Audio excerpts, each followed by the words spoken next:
I know that you're afraid. You're afraid of us. You're afraid of change. I started looking at the molten metal. All three buildings, both towers, in the rubble, in the basement areas, and Building 7, there's these pools of molten metal.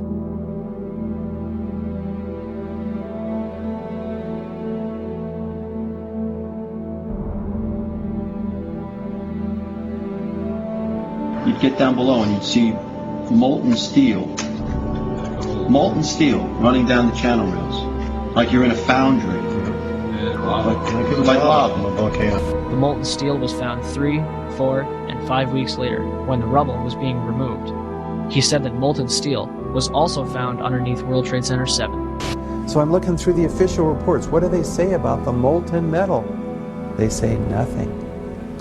But wait a minute. This is important evidence. So where'd that come from? Thermite is so hot that it'll just cut through steel, through structural steel, for example, like a knife through butter. The products are molten iron and aluminum oxide, which goes off primarily as a dust. You know those enormous dust clouds? You can imagine when you assemble these chemicals on a large scale.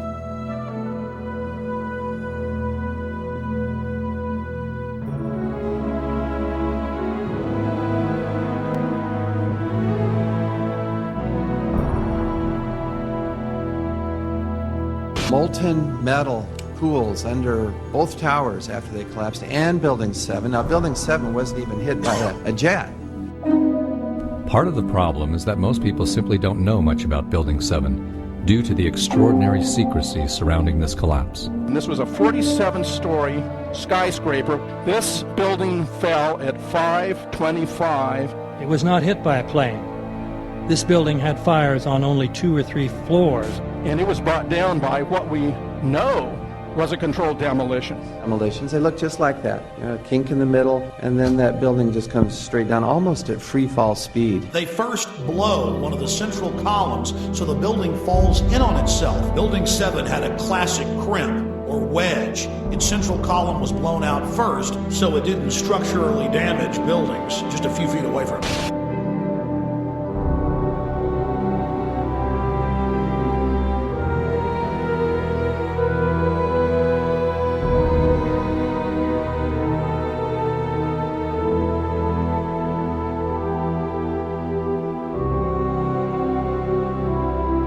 Our office was on the B1 level. As I was talking to a supervisor at 846, and all of a sudden we hear, boom!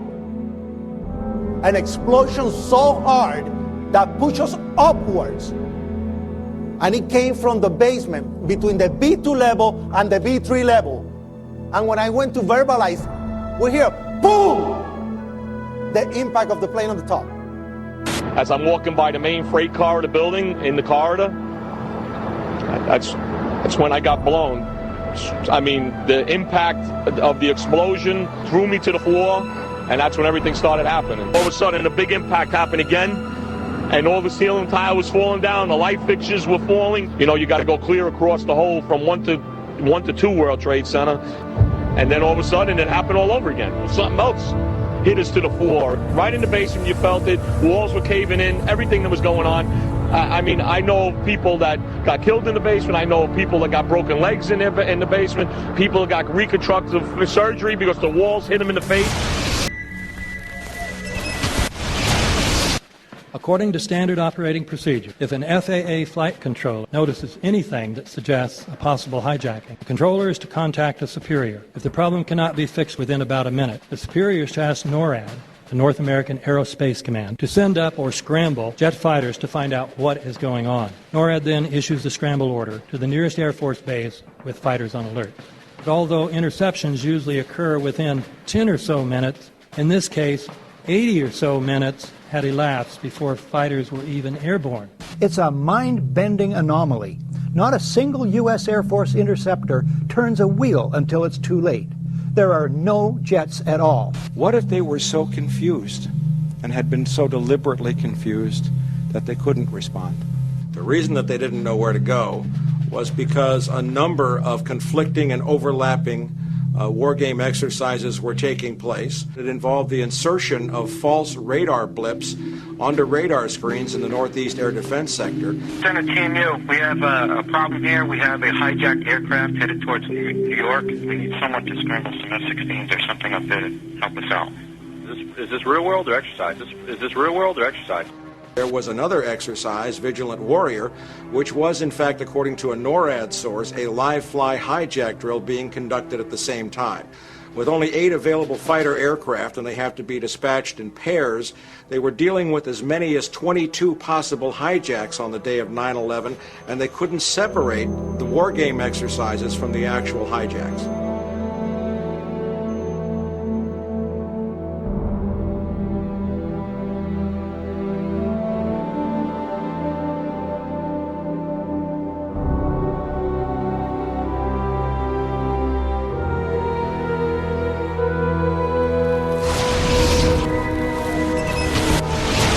Page 172.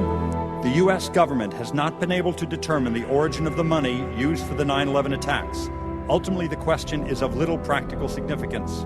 The American authorities have not managed to trace the source of the funding. And then the most amazingly disingenuous statement ultimately is it of little consequence. It is of massive consequence. Doesn't it matter who paid for 9/11? The collapse of Building 7 has been recognized as especially difficult to explain. The 9/11 Commission report implicitly admitted that it could not explain the collapse of this building by not even mentioning it. President, why are you and the Vice President insisting on appearing together before the 9/11 Commission? Because the 9/11 Commission wants to ask us questions. That's why we're meeting, and I look forward to meeting with them and answering their questions. Why you're appearing together rather than separately, which was their request? Because it's a good chance for both of us to answer questions that the 9/11 Commission is looking forward to asking us, and I'm looking forward to answering them.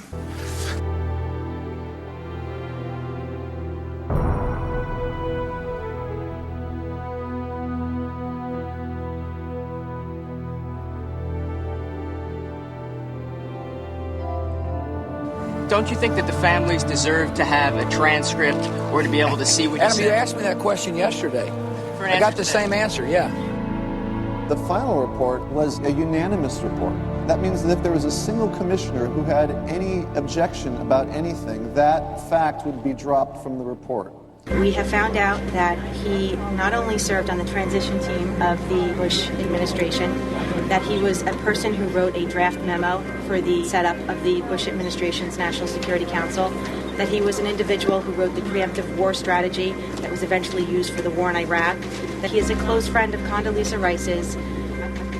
We want him to resign. There is literally nothing in the 9/11 report that the Bush administration did not approve of. We can understand, therefore, why the Commission, under Zelikow leadership, would have ignored all the evidence that would point to the truth, that 9/11 was a false flag operation intended to authorize the doctrines and funds needed for a new level of imperial mobilization.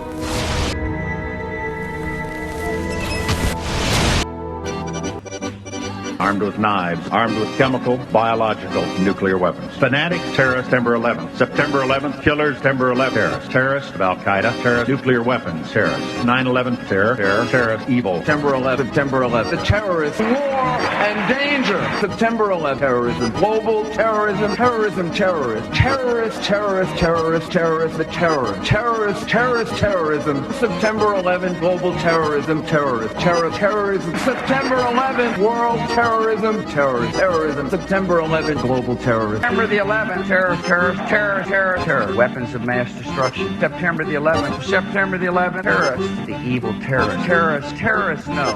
Terrorism. The words are hypnotically repeated. Terrorism, terrorist, terrorist threat, and of course, believed to be linked to Al-Qaeda. But it's the so-called war on terrorism that's in our faces practically 24/7 as the inescapable focus of our existence. One day, our grandchildren will look back on this time and ask, how was the war on terror won?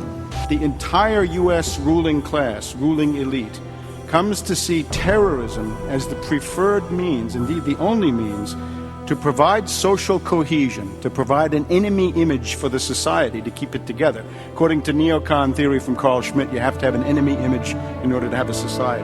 A very dangerous thing, because now it means that the entire social order, the political parties, intellectual life, politics in general, all based on a monstrous myth, monstrous myth, monstrous myth